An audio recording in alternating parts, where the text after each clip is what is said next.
Tumatawa ang tao at dapat siyang tumawa at dapat din siyang magpatawa.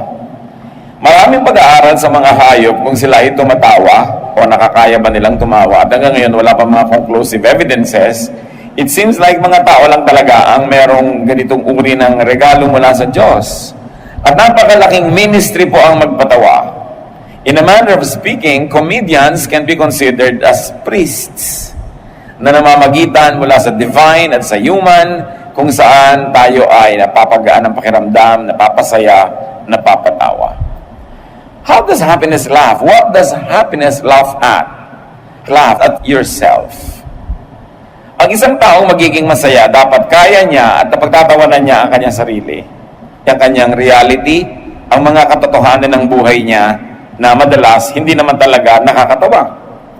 Pero ang pagtawa nga sa ating buhay at sa ating sarili ay dapat kung kailan hindi ito sobrang masaya at hindi ito sobrang maganda. Katulad halimbawa ni Abraham. Pinangakuan ng Diyos na magiging ama ng napakaraming mga tao, pero ang tanda na niya, 100 years old na, wala pa siya ni isang anak na maituturing na ito yung legitimate na anak niya, na siyang magiging katotohanan ng pangako sa kanya ng Diyos. Minsan dinalaw siya ng Diyos at may mga kasama pang mga anghel ang Diyos at hindi nagpakilala, pero nakaramdam sa Abraham, nakakaiba itong kanyang panauhin. Genesis 17, 16-17. Ipinangako ng Diyos sa pagpapalain niya si Sarah at magdadalang tao samantalang over 90 years old na yung tao. Sabi ng Diyos, I will bless her and you will have a son by her. She will become the mother of nations and some of her descendants will live and be kings. Abraham bowed with his face to the ground and thought, I am almost 100 years old. How can I become a father? And Sarah is 90. How can she have a child? So he started laughing. Kaharap ni Abraham ang Panginoong Diyos, napaka-serious ng subject matter, pero hindi niya napigil at hindi naman niya pinigil na tumawa. Ano ang kanyang tinatawanan? Yung katotohanan na siya ay halos ang 100 taon na at ang kanyang asawa ay mahigit 70 taon na, tapos sasabihan pa siya ng Diyos na magkakaroon pa daw sila ng anak. Isang lesson dito is laugh at yourself, not at others. Kimisan yung comedy, nagiging tragedy kasi ang pinagtatawanan, iba. Dapat humanap ka sa buhay mo ng siya mong ikakatawa. At ang hinahanap nga natin, yung normally, hindi naman nakakatawa by itself dahil bakit kailangan mo pa mag-effort tumawa, na kung nakakatawa na talaga. Pero yung nakakalungkot, pag nahanapan mo yon ng nakakatawa at nakakatawa, blessed ka. Laugh at your situation. Maraming sitwasyon sa buhay, hindi maganda sa tingin natin. Hindi dapat ipagdiwang at lalong hindi dapat ikatuwa. Pero anong choice mo? Malungkot, magmukmok, magalit sa mundo. That's your only other choice. So choose to laugh at it. Genesis 18, 10-14, kakambal nung kwento kanina. One of the guests was the Lord. And he said, I'll come back about this time next year, and when I do, Sarah will already have a son. Sarah was behind Abraham, listening at the entrance to the tent. Abraham and Sarah were very old, and Sarah was well past the age of having children. So she laughed and said to herself, now that I am worn out and my husband is old, will I really know such happiness? The Lord asked Abraham, why did Sarah laugh? Does she doubt that she can have a child in her old age? I am the Lord. There is nothing too difficult for me. I'll come back next year at the time I promised, and Sarah will already have a son. So hindi lang si Abraham ang natawa dahil sa kanyang kalagayan, si Sarah din, nadidinig niya kasi sa likod ng kortina, ang pinag-uusapan ng kanyang asawang si Abraham at ng Diyos. At sabi ni Sarah, ako, past 90 na, will I have this happiness? Siguro hindi lang yung pagkakaroon ng anak ang kanyang pinagtatawanan, kundi mismo yung capacity nilang dalawa para magtalik at magkaroon pa ng anak pa. So niya, tanda-tanda na ng asawa ko. And she found it something to laugh at. Not something to sneer at or to deride God about, pero nakakita siya ng humor, nakakita siya ng biro. At sa katotohanan, ang Diyos, pagka binasa niyo between the lines, very humorous. Halimbawa, ang Panginoong Jesus, sabi niya, pakainin niyo mga tao, libo-libo. Sabi, wala po tayong papakain. Gumawa tayo ng paraan. Sabi ko, kailangan pakainin ng mga tao. So, nung ang Panginoon naghimala, no? 'Di ba? 3 konting tinapay, konting isda, pinaghati-hati. Ilan ang natirang mga tira, yung mga pispis? 12 basket nung nakolekta. 12 disciples, tigi-tigi sa siguro sila ng basket na bit-bit ng mga tira. Dahil sabi nila, wala tayong ipapakain. Para ngayon, makita nila the humor of the situation, na ang dami namang sobra, at sila ngayon ang nahirapang magbuhat. Pag tinignan ninyo yung mga dealings ng Lord, marami humorous. Kasi kadalasan lang, pag binabasa natin yung Bible, parang dan, yung ang banal-banal ng reaction mo, nawawala talaga yung humor. Pero try to read the Bible with an eye for humor and you will find lots of jokes.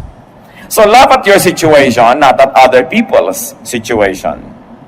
Anong ibig sabihin dito ng laughter ni Sarah at ni Abraham? It's acceptance of or resignation to a harsh reality. Natanggap na nila na hindi na sila magkakaanak, natanggap na nila na matanda na sila, hindi na matutupad yung pangako sa kanila ng Diyos, kaya sila natawa. Kasi pag natatanggap na natin with resignation, yung mga mapapait, nawawala yung bitterness at galit natin laban doon, nagsisimula tayong mabless. Hindi lagi mong nire-resist. When you're always resisting ang nagaganap sa iyong buhay, yung tinatawag nilang kapalaran, lagi kang nagagalit sa nangyayari sa iyo, hindi ka magiging handa to see the humor in life, and you will probably not be ready to accept and receive the blessing. The laughter here means a capacity for happiness in spite of the impossibility or the seeming impossibility of the promise, in spite of the situation, natawa sila. Kaya pa rin nilang tumawa. Hindi sila galit sa mundo. And the laughter here means a conditioning of oneself to be happy or at least to be cheerful. If you cannot be happy, you can at least be cheerful. Magkaiba naman yun eh. Hindi yung unhappy ka na nga, tapos grumpy ka pa, at pagtapos yung makasimangot ka pa, galit ka pa sa mundo, kahit tuloy may nakakatawa, hindi ka natatawa. Dahil hinanda mo na yung sarili mo na huwag matawa, kaya nagagalit ka pa sa natatawa. Laugh at your life. Life at the seasons of your life. Yung mga season ng buhay natin, panapanahon yan. Your season could be a very nice one. Your season could be a very difficult one. Ecclesiastes 3:1-4, everything on earth has its own time and its own season. There's a time for birth and death, planting and reaping, for killing and healing, destroying and building, for crying and laughing, weeping and dancing. Nothing is permanent. Pagka masaya ka, magsaya ka. Dahil hindi naman laging masaya ang buhay. Ngayon, pag hindi ka masaya, magsaya ka rin. Dahil alam mong hindi permanent yung unhappiness mo, mapapalitan din yun, sasaya ka rin. Now, if you want to be sad, nung masaya ka na, sad ka pa rin. Dahil sabi mo, naku, ang kasunod nito, sadness. So, habang masaya ka, dapat fast forward mo na yung sadness mo. Tapos, nung sad ka pa rin, hindi ka rin kahit kailan sasaya. It's a matter of choice. Nasa choice mo yan. Merong ikinalulungkot na wala silang kabiyak, merong may ikinalulungkot na meron silang kabiyak. Pwede mo nang ikasaya na wala, dahil may advantage yun, pero mo ikasayang meron, it's your decision. Nothing is permanent. Change is always happening. So watch for changes and the relief that transitions bring. Lahat ng pagbabago, may ibinibigay na relief yan. Hindi lang discomfort. Kailangan i-develop mo yung mata mo, kapatid, na makita yon. Fortify your life with a positive attitude and optimism. Paano mo nalalagyan ng pader ang buhay mo para mailigtas ka sa mga lungkot nito? Doon mag-develop ka ng optimism. Yung ang nakikita mo, positive. Yung proverbial kasabihan that some people see a glass half empty. Pagka sila ay negative ang paningin. Some people see a glass half full kung positive ang paningin nila. So kung may kalahating baso pa ng tubig, sabi mo, ay, meron pang natirang kalahati. Positive ang attitude mo. Kung negative naman, ay, wala na yung kalahati, naubos na. Kalahati na lang natira. Pwede mong gawing negative. So the same kalahating basong tubig will make you feel good or bad. It depends on your attitude. Kailangan patibayin mo ang iyong buhay sa pag-develop ng isang very positive disposition. Nasiraan kayo ng sasakyan, matagal gagawin, o maghahanap ka ng kain na ng halo-halo, kakain kayo ng halo-halo, mangunguyakoy kayo doon sa tindahan ng halo-halo. Kasi magreklamo ka sa buhay at magalit, maghihintay ka rin naman habang ginagawa yung sasakyan mo. It's all up to you. Fortify your life with contentment on demand. Yung, ay kailangan may makita akong contentment. Kailangan sumaya ako sa sitwasyon na ito kahit na sinasabi ng iba, hindi ako dapat maging masaya. Nasa sayo yon. Fortify your life with cheerfulness. Positive dapat tayo sa paningin. Proverbs 15:15, the poor have a hard life, but being content is as good as an endless feast. So, yung totoo, mahirap ang buhay ng mga mahirap kasi mahirap maghanap buhay ng konti yung kinikita mo sa sobrang pagod. Sabi niya, pero kung kontento, daig mo pa ang may piyesta araw-araw.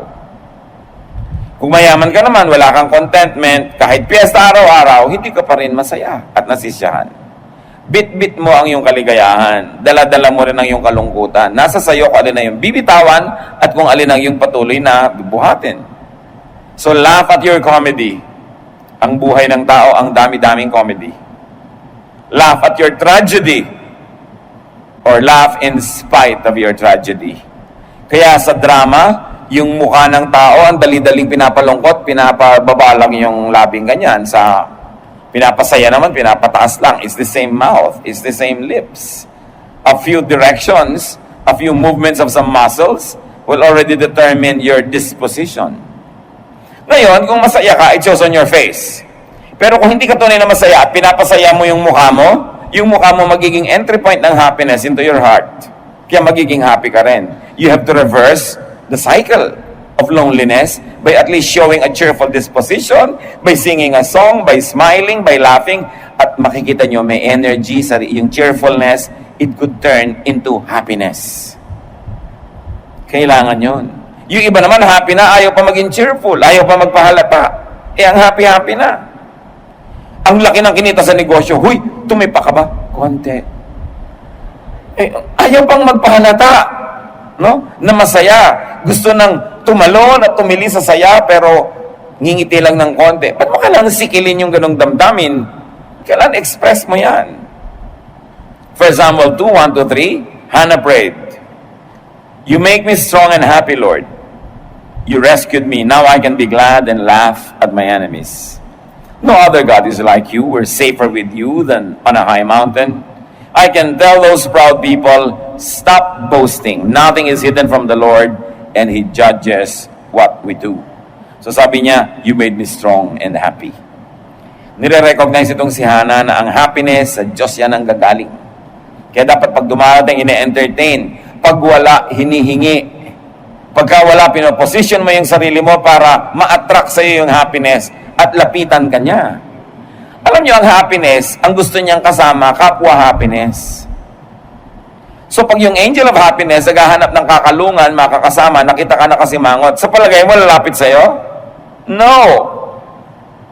Pero pag may nakita yung nagsasaya, doon pa rin uli yung sasama, because happiness begets happiness. Kaya kailangan ina-attract mo yung happiness. Sa itsura mo, sa kulay ng damit mo, sa ayos ng furniture mo, sa itsura ng hain mo, you attract happiness. Kahit ang iulam mo lang tuyo, pero korting bulaklak pa ang mga kamatis na nakapaligid, you attract happiness. Pero may 3 tuyo doon na hiwa-hiwalay pa, nakakaantok tingnan. Diba, nakakawalang ganang kainin, lalo't ang lamig-lamig na. Tapos, hindi pa nakangiti ang mga kumakain.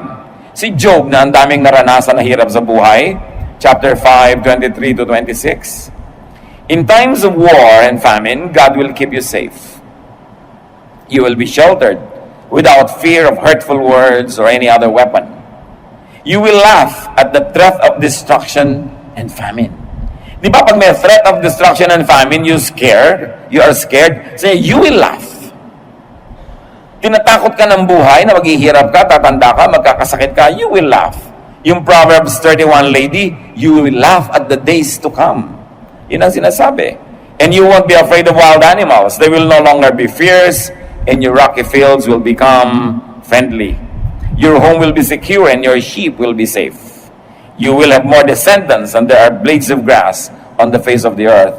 You will live a long life, and your body will be strong until the day you die. This is the hope of somebody who believes in God. This is the promise that people who believe in God will always hold on to no matter how bleak the present time is.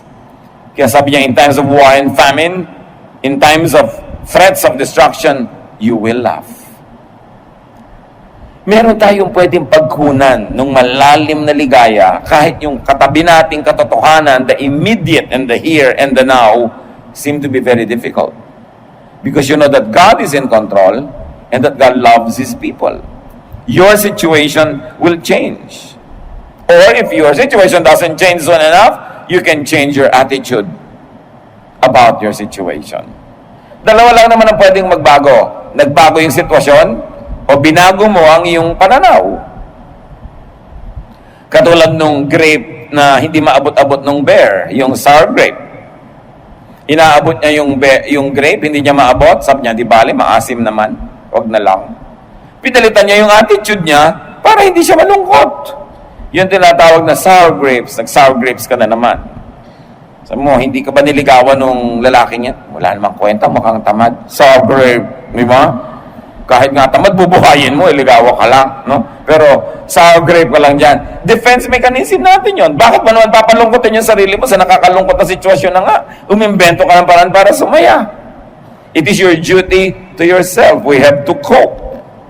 At mga kapatid, yung mga ibang tao, yung mga coping mechanisms nila, huwag nating maliitin, huwag nating masamain when people are just trying to cope. Kung minsan may nagtatawa na ang lakas, naiinis agad yung mga manang. Iirapan agad yung nagtatawa na ng malakas.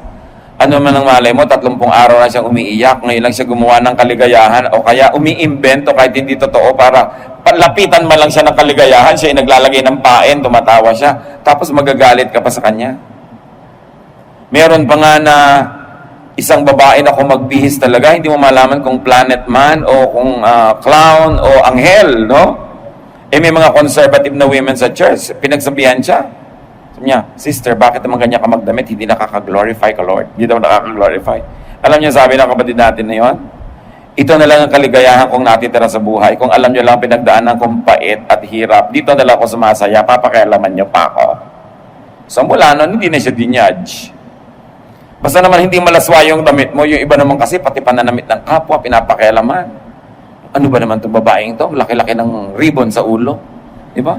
Mabuti kung may kahon pa rin at ribbon nasa ulo. Masaya siya. Hindi ka naman inaano. Hindi mo alam ang ginagawa ng tao. Kung minsan may kain ng kain, meron naman, magpa-party. Sabi mo, ang hirap-hirap na nga niya, nagpa-party pa. Hindi mo alam, yun na lang ang kaisa-isa niyang taya para sumaya siya, para makakope siya sa situation. We all cope. So you don't trivialize the mechanisms of people when they try to cope with loneliness and with sadness. Now, what's the wonder of laughter? Laughter is not only the best medicine, it is also the best defense and offense against tragedy. Pag kaya mong tumawa sa anumang bagay, hindi ka maitutumba ng anumang bagay na yon. Proverbs 17:22, if you are cheerful, you feel good. If you are sad, you hurt all over. So it's your choice. Will I be cheerful? Or will I be sad? Kung minsan yan na hindi maintindihan ng napakaraming foreigner sa Pilipinas. Lubog-lubog na yung bahay, baha na. Eto na ngayon yung mga taga-dyaryo, kukuha ng picture, lahat ng tao. Baha. Tawanan pa. Kahit na nga sa patay, iyak ka, tapos, picture. Ngitian mo na dahil picture. Yung, marunong tayo mag-cope. Di ba? Pagka napakahalagang, yan ay napakahalagang regalo sa atin ng Diyos. Kasi meron tayong 28 mahigit na bulkan na active. Dinadalaw tayo ng mahigit 200 bagyo every year na nag-iuwi ng mga baha, mga landslide at kung ano-ano. Pagkatapos, napakarami pang mga politiko who are raping our country blind and depriving us of so much precious resources. Ang daming dapat ikalungkot sa buhay. Kung hindi tayo magiging cheerful, nagpakamatay na ang buong bayang Pilipinas. Pero hindi. We have this indomitable spirit. Kasi meron tayong cheerfulness. Meron tayong kakayahang magsaya sa konti-unti ang bagay at kaliit-liit ang bagay, kaya nating ipagdiwang ang buhay. At yan, huwag niyong palitan. Magandang karakter natin yan. Kahit kung minsan mukhang mababaw, No? Kahit minsan para yun lang, masaya ka na. Pero buti nga ako sumaya. Buti nga, madali akong pasayahin, mababaw lang. Kasi ang hirap pa, ang dami pang kailangan para sumaya. Sabi, if you are cheerful, you feel good. So, pag hindi kayo masaya, mga kapatid, huwag kayong magmukmok. Humanap kayo na ikakasaya. Palitan nyo unang-unang expression ng mukha nyo. Kasi yung expression ng mukha nyo, magnet yan. Pag nakasimangot yan, sa palagay nyo, anong tinatawag niya? Diba? Kalungkutan. So, kailangan mag-drawing ka ng ngiti sa iyong mga labi. Kahit hindi yun totoo sa iyong puso, mamaya magiging totoo na yun kasi tatablan ka ng sarili mong pagtatawa dyan. May effect yan. You can't always be happy, but you can choose to be cheerful. Nakakapagpagaling ng mga sugat ng damdamin ang ating cheerfulness. Now, cheerfulness is not dependent on outward events. It is dependent on your attitude. Therefore, you are in control of it. Hindi mo makontrol ang mga nangyayari sa labas, pero kaya mong kontrolin yung kalooban mo, pwede mong isagot doon cheerfulness. Because cheerfulness and laughter empowers. Kita ninyo, pag may malakas tumawa, parang kanya yung buong hall. Parang nabili na niya yung buong bus sa pagtawa niya, dinig ng lahat. Laughter empowers. No?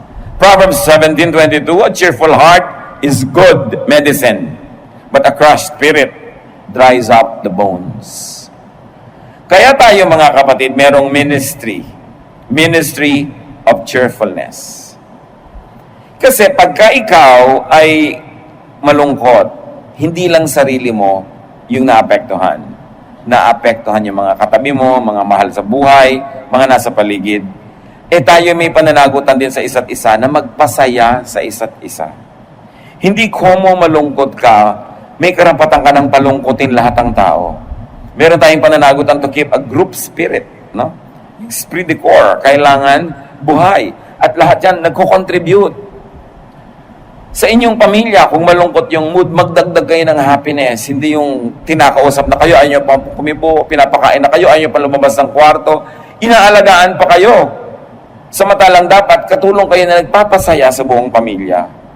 Kung tayo merong mahal sa buhay na may sakit, meron tayong mahal sa buhay na nakaranas ng tragedy, o kaya namatayan ng ating pamilya, lahat tayo may tungkulin na itaas yung mood ng family. Hindi pababain pa yon. We should contribute, no, to the improvement of the atmosphere. Cheerfulness is self-help. Pag ang sarili mo ay pinapasaya mo, naiinip ka, it's self-help. Isa sa mga kalaban ng tao, inip. Lalo kung medyo may edad ka na ng konti o wala ka masyadong ginagawa, naiinip ka, anong gagawin mo? Kailangan you should cheer yourself up.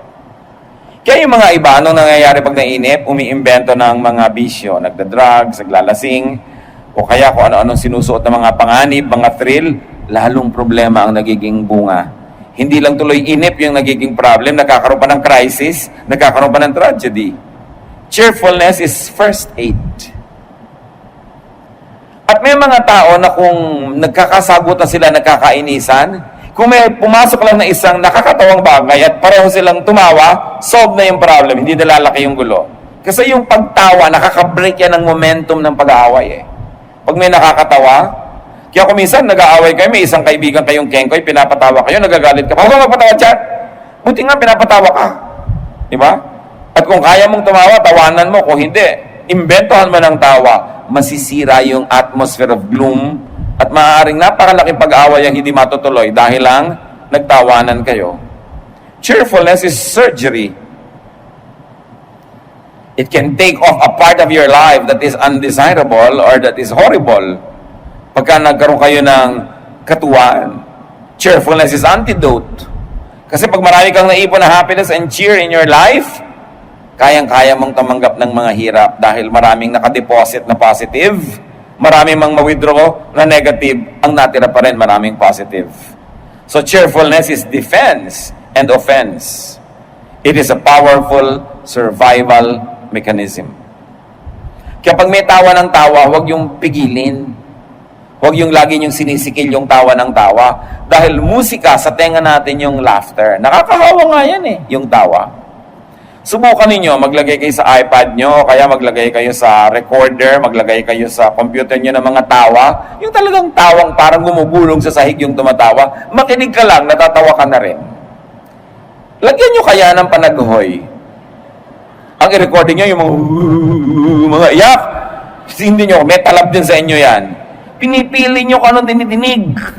Pinipili nyo kung anong pinapapasok sa tenga, kasi pagpasok sa tenga, pumapasok sa brain. Pagkapasok dyan, brain na eh. Kaya inaabangan nyo kung ano ang magandang pwedeng papasukin at makaka-effect sa inyo. Psalm 35, 27-28, Let all who want to win be happy and joyful. From now on, let them say, The Lord is wonderful. God is glad when all goes well for His servant. Then I will shout all day, Praise the Lord God, He did what was right. Pero ang mahalaga dyan yung sinasabi, if you want to win, be happy, be joyful. Yung palang premyo na. So find the bright, light, funny side of things. Lahat ng bagay has at least two sides. Gusto nyo mag-enroll, hindi kayo naka-enroll. May funny side din yun. Mag-e-exam kayo sa board, hindi kayo pumasa. May funny side din yun. There is also something that could be cheerful about. Kung hahanapin nyo lang, laging at least two sides yan. So dapat ang hinahanap nyo yung magpapasaya, hindi yung magpapalungkot. Proverbs 15:30, A friendly smile makes you happy, and good news makes you feel strong. So minister with your smile and with your cheerfulness. A friendly smile daw makes you happy. Tama naman. So why don't you make others happy by smiling? Hindi yung lumalapit pa lang sa'yo, may sasabihin sana ako sa'yo, ano? Di ba? A friendly smile makes people happy. Pwede ba sabihin, ano? Pwede mo naman sabihin, alam mo, kinakalungkot ko, hindi ko mabibigay ang gusto mo, pero nakangiti ka pa rin. Pero yung pang-discourage mo, baka kautangan, baka kahingan, baka kaabalahin, para kaagad tigre. Bakit? That is not ministering to others. Especially to people close to you. Sa takot natin kumisang maabala, sa takot nating maistorbo, mautangan, mahingan, malugi, gano'n na yung mukha natin, mukhang pusang galit. Pero hindi yun ang hinihingi sa atin ng Biblia. You minister with your face. That when you let your face shine on people, they find a good reason, if not to be happy, at least to be cheerful. It is a ministry. Kahit anong oras, yung mukha natin, yung expression natin, either pinapagamit natin sa Diyos o kay Satanas. That we lift people up or we make them feel low and bad. Kumisan just to preserve our turf. So, minister with your smile. It's a ministry. Minister with your cheerfulness. And benefit from other people's laughter.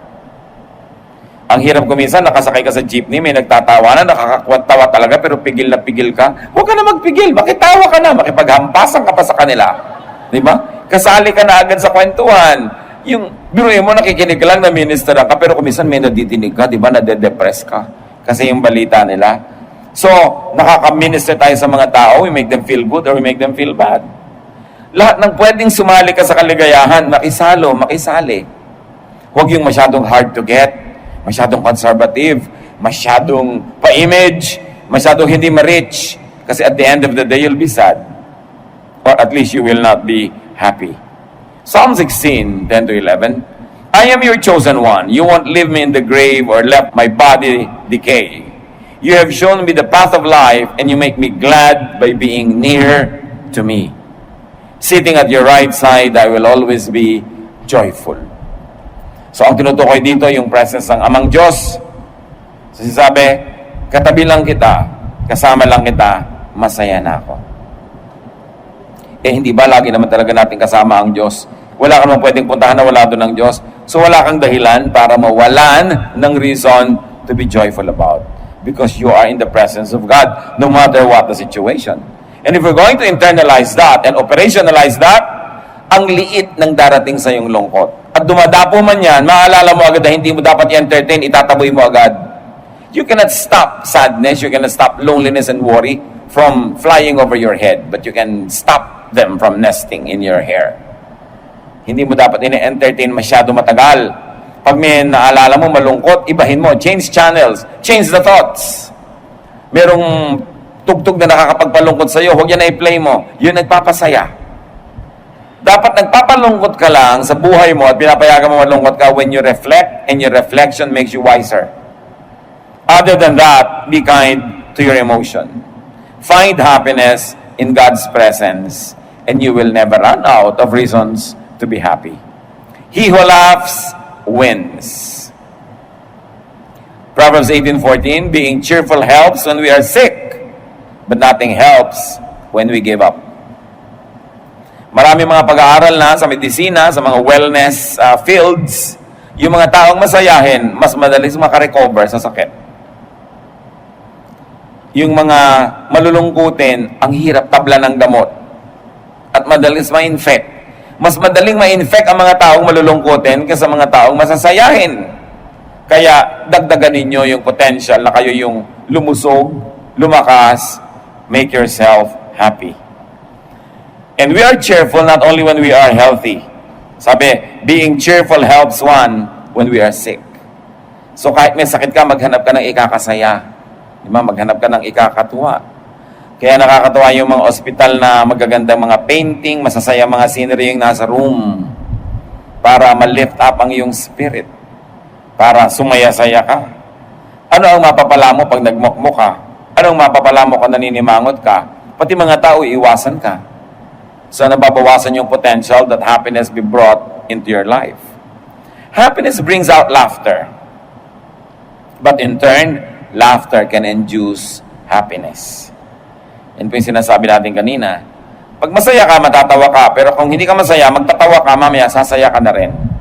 Kailangan gumawa ka ng paraan para makawala ka dun sa lungkot at yung pagtawa ang isang mabisang paraan. Psalm 126, 1-2. It seemed like a dream when the Lord brought us back to the city of Zion. We celebrated with laughter and joyful songs. So laughter is a celebration. Create and join activities and situations that induce and release laughter. Manood ng comedy imbes ng tragedy o lalo na imbes ng horror. Bakit ka naman magbabayad para tumaas ang presyon, para matakot, para kilabutan, para nervyusin? Masama sa katawan yun. Kailangan merong nakakatawa. Kung meron kayong mga paboritong pelikula na talagang natatawa kayo, replay lang, replay ng replay, hindi naman nawawala ng talab yun. Pero ang nakikita ko maraming nire-replay ng mga tao, yung drama. Yung nakakaiyak, ito iiyak na naman siya sa part na yon. In fact, magsisimula na siyang manood, may katabi pang isang kahon na Kleenex. Pero ipapayakin mo ang sarili mo, nakakadrain yan. Kaya, maganda yung gift na meron kayong kaibigan na may sense of humor. No? Lagi nyo iimbitahin yun. Sasama kayo sa tao na may sense of humor, masigla, masayahin, kesa yung mga taong laging malungkot. Samahan nyo lang yon to minister to them, but do not go with them too often dahil baka kayo madamay at kayo mahawa sa kanilang mga negative na pananaw sa buhay. Proverbs 15:13, happiness makes you smile, sorrow can crush you. Kaya naman tayo dapat gumagawa ng paraan para ang pamilya natin mapasaya, hindi mapalungkot. Pinag-aaral ka, mag-aaral ka para sa oras ng graduation, kasama ka sa marcha, masaya. Diba? Ikaw naman na padre de pamilya, maging tapat ka sa iyong asawa dahil napakaraming tragedy ng pamilya dahil itong si lalaki ay naglaro ng apoy. Or paminsan-minsan si babae, pero masyadong bihira. Ang dalas-dalas yung tatay. 85% yata ng kalungkutan ng pamilya madalas galing doon sa tatay. No? Dahil siya itong kuminsanay ng babae, nagkaroon ng ganun mga problema, kung ano, may nagbisyo. Ngayon, kung anak pa yung problema rin, pero mga 30-40% lang yun eh. Ang mag-asawa, kahit anong problema, kaya nilang harapin habang hindi pa yung asawa ang problema. Kahit ano yan, basta yung mag-asawa united, na haharap nila lahat. Ang mahirap pag yung asawa mo na ang problema mo. At totoo yan, napakalaking challenge sa mga Filipino fathers to create happy homes. Dahil madalas talaga ang dami-dami, this is scientific study, na ang pinagmumula ng pinakamalalaking sobrang mga kalungkutan pagka yung tatay nagbisyo o ng babae. Yun lang naman eh. Kung yung walang hanap buhay, walang maipakain sa pamilya, nagagawa niya ng paraan eh. Diba? Pero ang mahirap yung talagang nagtataksil sa asawa, ang laking problema dinadala niyan. And you torture one another. So you have a ministry to one another. Maging tapat ka sa iyong asawa, maging tapat ka sa iyong magulang. Huwag kang magloko sa iyong mga pag-aaral. Babae ka, huwag ka munang magpakalat-kalat kung saan-saan and reserve your pregnancy after marriage. Hindi ang aga-aga nangyayari, nahihirapan yung buong kamag-anak mo. Lahat tayo may pananagutan sa isa't isa. At meron tayong kontribusyon dapat na kaligayahan sa pamilya, sa community, sa bansa. Hindi ang kontribusyon natin, kalungkutan nila, pag-aalala, pamamroblema, kahihiyan. Dapat siniserious natin that we must be positive contributors to our families. Happiness is a gift from the outside. Cheerfulness is an attitude from within. So kung wala ka ng gift from the outside, begin from within you. Kasi kaya mo yun to be cheerful. Happiness you receive, cheerfulness you create. Happiness brings cheer. Cheerfulness extracts happiness from the universe. Yung mga cheerful, palangiti, pag-imbento ng kasiyahan, nakakatas nila ang mga planeta at nakakakuha sila ng kaligayahan mula doon. Kailangan marunong tayo ng ganong skill to extract happiness from any situation because you have a cheerful attitude. So laugh and be happy. You were fearfully and wonderfully made. And you were made by God to enjoy this life, to enjoy His creation, to enjoy His goodness, not to suffer. Kung may suffering ang pamilya natin, ang ating grupo, huwag na nating dagdagan pa.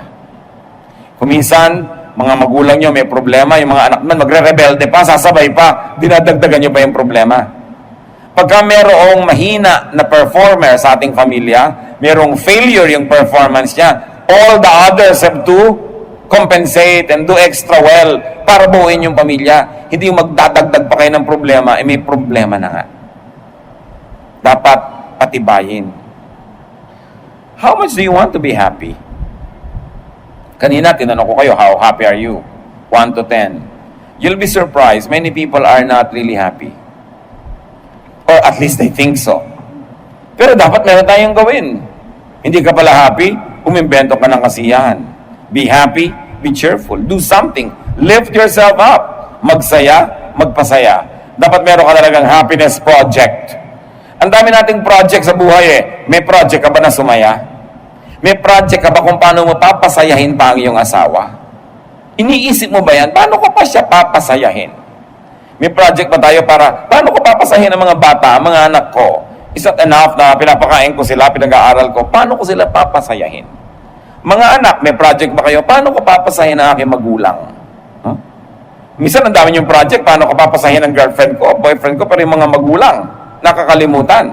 Kailangan, paano ko papasayahin ng parents? At eto pa, mga kapatid, paano natin papasayahin yung mga grandparents, yung mga lolo't lola? Mga nabiyuda, wala nang masyado ka-partner sa buhay, paano natin sila lalong paparamdamin na welcome sila at kasama sila at hindi sila nag-iisa? Paano natin bibigyan pa ng kulay, sigla yung mga nalalabing panahon nila dito sa lupa? Meron tayong pananagutan sa isa't isa. Pero para nyo magawa yon, pasayahin nyo muna ang sarili nyo because you cannot give what you do not have. Kung ang tingin nyo sa sarili nyo ay kayo malulungkutin, baguhin nyo yan. Hindi yan ang gusto ng Diyos para sa inyo. Tsaka sigurado may nadadamay. Magpasaya tayo, pasayahin natin ang buhay para dumadating man yung mga hirap, dumadating man yung mga hindi natin maiiwas sa mga pagsubok, maraming reserve of goodwill, reserve of happiness and cheerfulness inside of us so we will survive because God likes us to prevail. God likes us to be victorious. Ama namin sa langit, suriin mo po kami, kayo nakakakita kung sino sa amin ang mga malulungkot, generally speaking. Ituro mo sa amin at ipakita mo sa amin, Lord, ang pinagmumula ng mga lungkot ng buhay namin at kung ano ang mga attitude, ugali, asal, behavior namin na lalong nagpapalala sa mga lungkot na ito, nagpapatagal, nagpapalalim. Turuan mo kami, Lord, to have a positive disposition, to have a victorious attitude,